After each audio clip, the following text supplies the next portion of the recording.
moment, exhale your air, and really exhale every bit of that air. Just let it all out.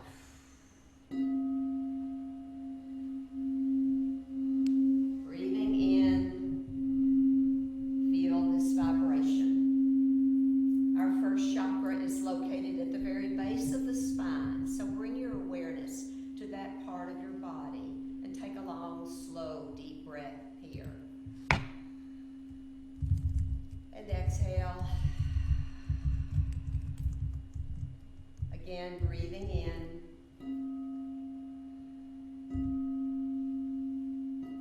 And breathing out. There may be one or two of you here with us tonight that have not experienced the vibration of the crystal bowls. Historically, using crystal bowls as a healing modality goes back to the pyramids. And it works with the brain, and it works through the body. So as you experience this, as you hear this, it vibrates in your eardrum and takes it all through your body, and you may feel very relaxed. Everybody receives it differently. So tell me, after we get finished, baby, how it affected you. All right, so working with this first chakra.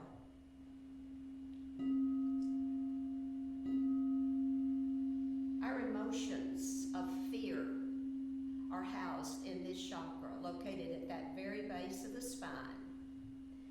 When we feel anxious, when we cannot sleep because we are fearful, that is telling us that this particular chakra is showing imbalance. And in order to find the balance and correct it, this is some of the things we'll do tonight. Breathing techniques are one of the things that bring that balance.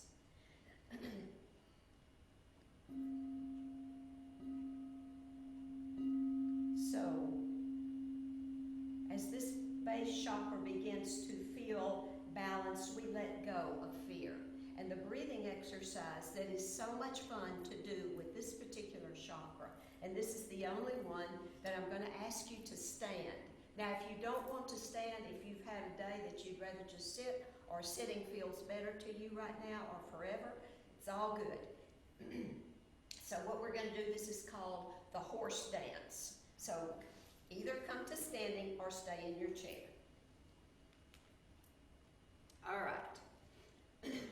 So you take a wide stance, and notice your feet are in alignment with your knees. Just place your hands on the top of your thighs. Now zip your belly button, because we want to be able to have that energy, that connectedness here. All right, so we good, girls? Yep. Good. All right, so here we go. Exhale your air. All right, move with me. Side to side. Just letting it go. Don't worry about inhaling. Your breath is going to come in. All right, come back to center. Take a breath. Place the palms of your hands in the Underlay Mudra to your heart. If you will gaze over the fingertips and breathe in and out through the nose. Just long, slow, easy breath.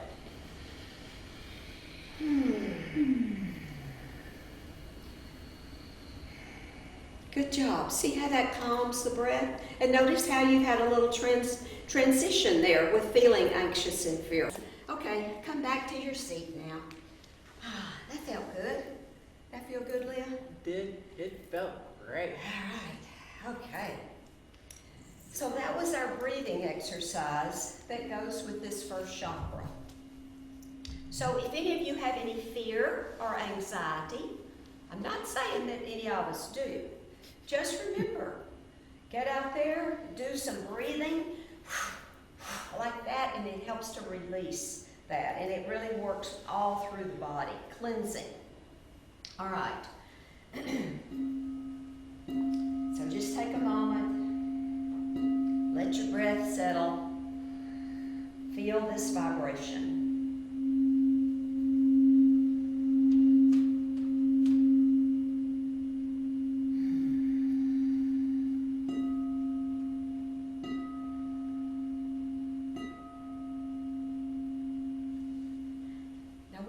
most powerful things that we can do, even without the bowls, is to tone or to hum.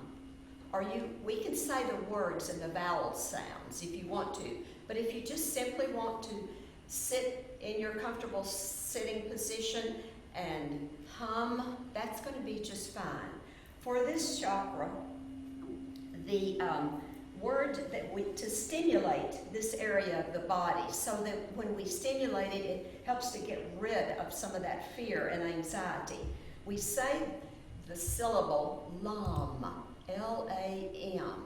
So let's just practice that together. So sitting tall so you can breathe. Exhale your air. Breathe in for LAM. Let's do it 3 times.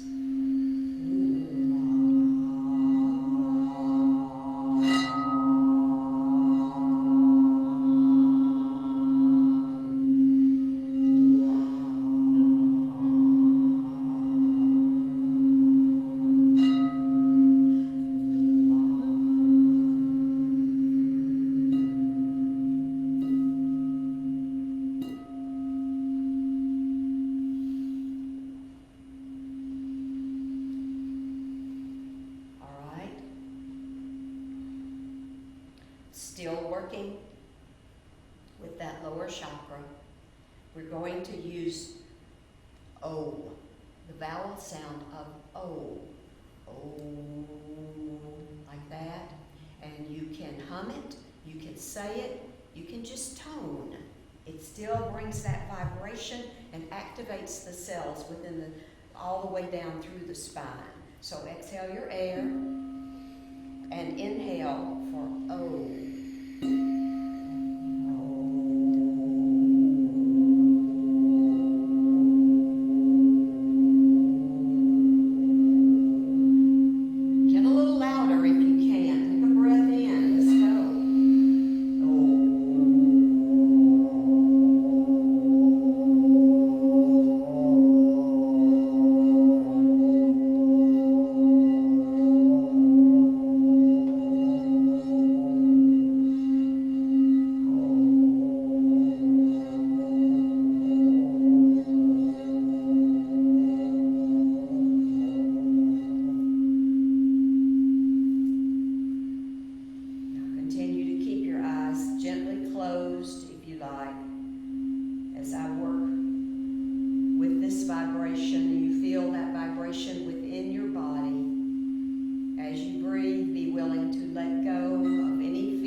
So resting in this first chakra energy, we breathe deeply into it, knowing that we are safe and supported. It is okay to be. And the affirmation for this first chakra is, I am grounded and balanced. I am safe and secure. I am grounded and balanced. I am safe and secure.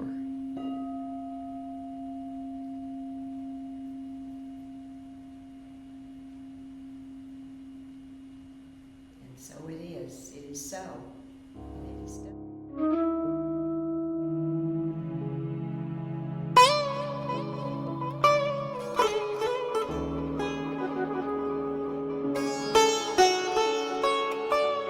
One of our chakras are being challenged today. With the pandemic, there's just a lot of things going on, and it's absolutely affecting our energy systems. And there's things that you can do. There is just a lot of healing to be had. But it's also, I think it's going to end up good in a lot of ways, but it's going to be real rocky getting there. It's a tough time. And I'm going to talk to you about how you can make it a little bit easier. But what I'd like to do is go through each one of the chakras And I'm going to teach you about the ages that Brenda taught me.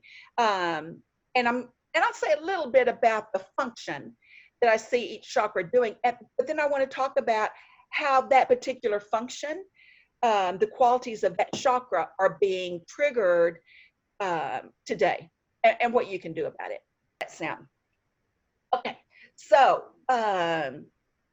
let me start with just a little bit of theory about the chakras. And this is Brenda Davies' teaching.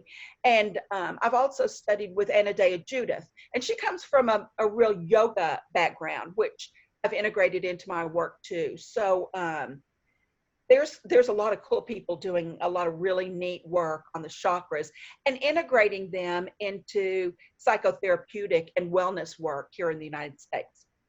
So let me just say the way Brenda taught it is that we've got these 7 main chakras. We've got like 21 minor chakras, and each one of the major chakras comes in about every 3 to 4 years. So what happens is a chakra, so we start with the root chakra when the baby is born. And the first one, that root chakra, is developed from birth to about 3 to 5. And so the root chakra gives us certain qualities. Now, if things happen to us during those ages, if our birth mothers have postpartum depression, if we have physical problems, if anything happens to us or to the people that we love and depend upon, then it will affect and harm the qualities that chakra brings in. So the root chakra, then the main qualities that the root chakra gives us is it's our ability to be in our body, to be embodied. It's our survival chakra. It really helps when we're outdoors. It's our connection to nature. The root chakra sits at the bottom of our spinal cord. So we've got a main chakra that goes from our spinal cord deep into the ground. And then we've got 2 minor chakras that are located there or at the soles of our feet. So the beauty of the chakra system, I'm always amazed. I'm just always amazed. But that chakra, that energy of our body goes all the way down through our bodies, out the soles of our feet, deep, deep, deep into the earth. Because we're here on the earth to accomplish certain things. So we need to be in our bodies and we need to be connected to the planet. But we are really very elongated beings. So our root goes deep, deep, deep into the earth to hold us there, make us be in our body, connect us to the earth. But we've got this huge funnel out of our crown that goes from the top of our head way, way up. And that's our connection to the divine. So what I tell my clients when they come in and I do a healing is very often people will come in and their energy system feels very squished.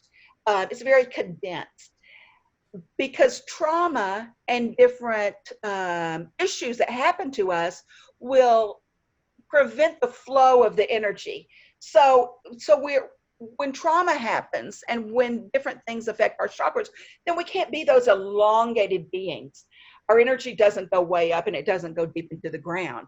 It gets kind of really condensed in our body, which makes everything more more intense.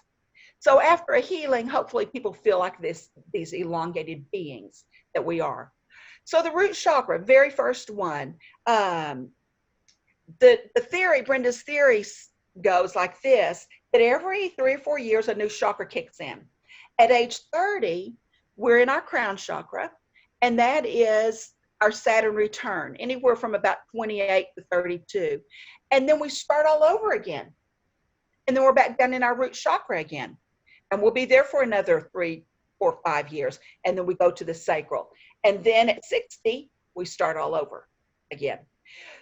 So as I go through these, I'm going to get back to the root chakra and talk to you about it. But what I want you to do as I'm talking, I'm going to give you some ages that, according to Brenda, this is when these chakras kick in. I want you to see where you are in your chakra development. And I'll tell you some things that you can do to keep that chakra strong. Okay, so let's go back to the root chakra then. So the first time, like I said, birth to about age 3 to 5. The second time around that it's developed is age 30 to about 34 or 35.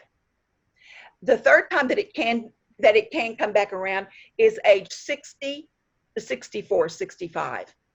And then if we're lucky, and we live this long, 90 to 94, 95.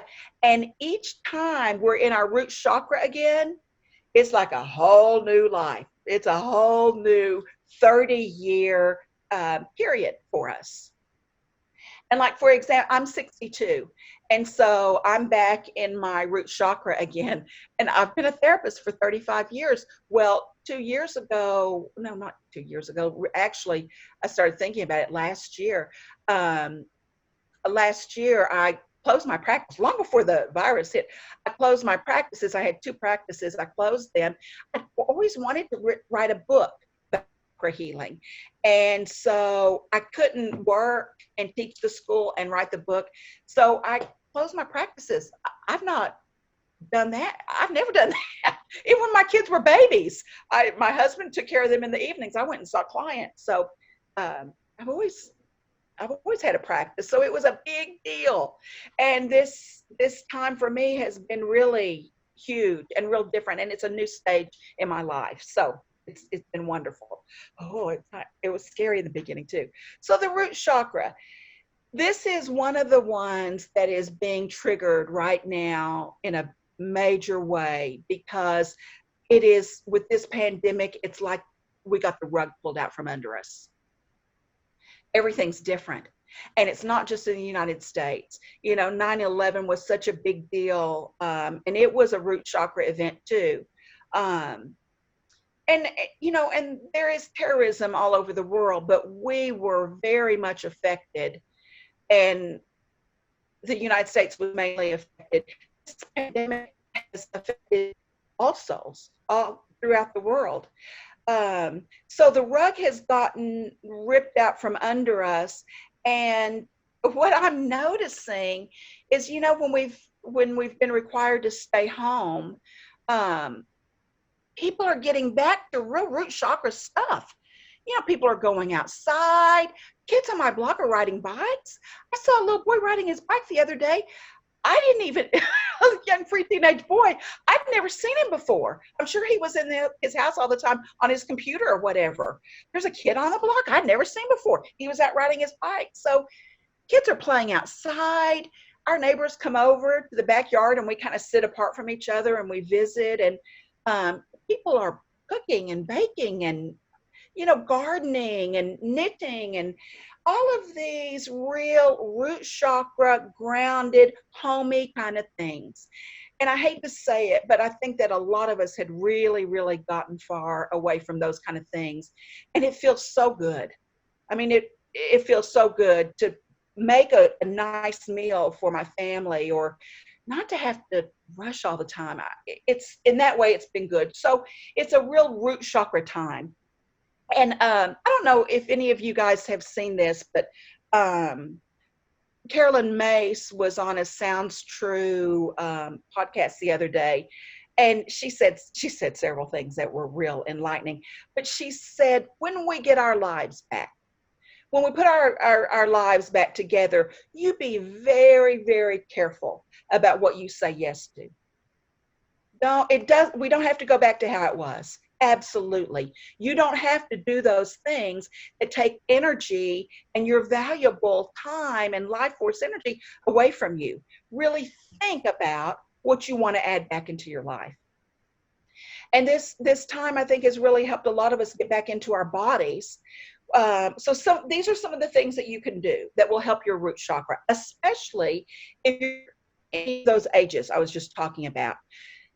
Get outdoors as much as you can. When you're outdoors, our roots automatically go down into the earth. And when you're outdoors, turn on all your senses.